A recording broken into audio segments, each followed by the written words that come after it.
উপসহকারী প্রকৌশলী ভাইদের উপর অন্যায়ভাবে বদলি সহ তাদেরকে হুমকি দামকি দেওয়া হচ্ছে। এর মূল কারিগর হচ্ছে রকনুজ্জামান, সহকারী প্রকৌশলী রকনুজ্জামান এবং আশরাফুল আলম। আমরা তাদের দৃষ্টান্তমূলক শাস্তি চাই। এই মব সৃষ্টির কারণে যেই দুর্ভোগ, মানুষের দুর্ভোগ হয়েছে, মানুষের যেই অন্যায় হয়েছে, আমরা চাই এর দৃষ্টান্তমূলক শাস্তি চাই। তাহলে সারা বাংলাদেশের মানুষ বুঝতে পারবে যে কোথাও মব করা যাবে না। তাহলে সরকার কড়া স্টেটমেন্ট নিবে, সরকার শাস্তি দিবে, তাহলে আর মব হবে না।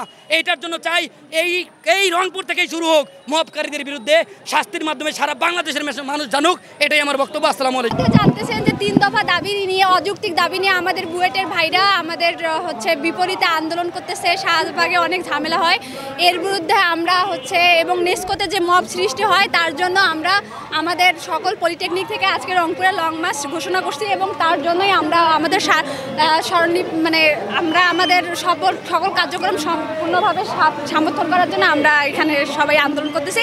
বিভিন্ন ধরনের পলিটেকনিক থেকে আমাদের এখানে আন্দোলনের জন্য এসেছে, যেমন কুড়িগ্রাম, তারপর রাজশাহী। সবাই আমরা একত্রে হয়ে আজকে আমাদের দাবি, আমাদের যে ন্যায্য 7 দফা আমরা দিয়েছিলাম সেটা আমাদের ন্যায্য এবং আমরা এটা প্রমাণ করেছি এবং তার যে অযৌক্তিক দাবি নিয়ে আমাদের মাঝে এসেছে সেজন্য আমরা তাদের দাবিকে গ্রহণ করব না এবং আমাদের বিপক্ষে আমাদের মেইন টপিক হচ্ছে 10ম গ্রেড। 10ম গ্রেডের জন্য তারা যেরকম শুরু করে দিয়েছে, দেশের মধ্যে যে বিশৃঙ্খলা শুরু করে দিয়েছে, আমরা তার বিরুদ্ধে আমরা এখানে জনসমাবেশ তৈরি করছি এবং সুশৃঙ্খলভাবে আমরা আমাদের ন্যায্য আদায় দাবি করবো ইনশাআল্লাহ। 8ম গ্রেডের যেটা চলতেছে আমাদের বিএসসি ইঞ্জিনিয়ারদের বুয়েটরা দাবি করতেছে যে আমাদের আমরা কোনো কিছু না পড়ে, কোনো কিছু না জেনেই যে আমরা আসতেছি, অথচ ওরা ইন্টার করে, ঠিক আছে ওরা ইন্টার করে সব, আর আমরা 4 বছরের কোর্স করে দেন সব কিছু হাতে কলমে প্র্যাকটিক্যাল করে দেন আমরা একটা বিএসসি করতে চাই, আর ওরা 10ম গ্রেডের কোনো কিছু না জেনেই 10ম গ্রেডের দাবি চাচ্ছে। এটাই আমাদের।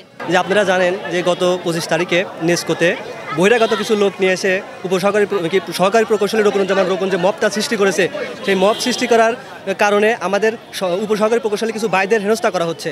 এই কারণে আজকে আমাদের প্রতিবাদ স্বরূপ আমরা লং মার্চ টু নেসকো ঘোষণা করে আমরা বাংলাদেশের বিভিন্ন পলিটেকনিক থেকে রংপুর পলিটেকনিক ইনস্টিটিউটে জড়ো হয়েছি। তারপর আমাদের শান্তিপূর্ণ কর্মসূচি নিয়ে আমরা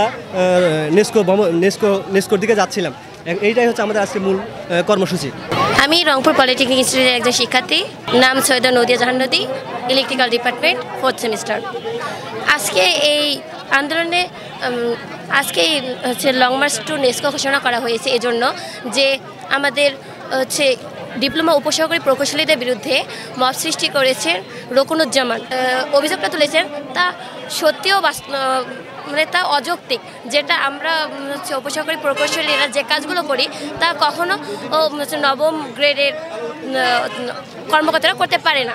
সেখানে এই রকনুজ্জামান রকন আমাদের বিরুদ্ধে যে অভিযোগটা তুলেছেন তা প্রত্যাহার করতে হবে এবং ওই রকনুজ্জামান রকনকে গ্রেপ্তার করতে হবে।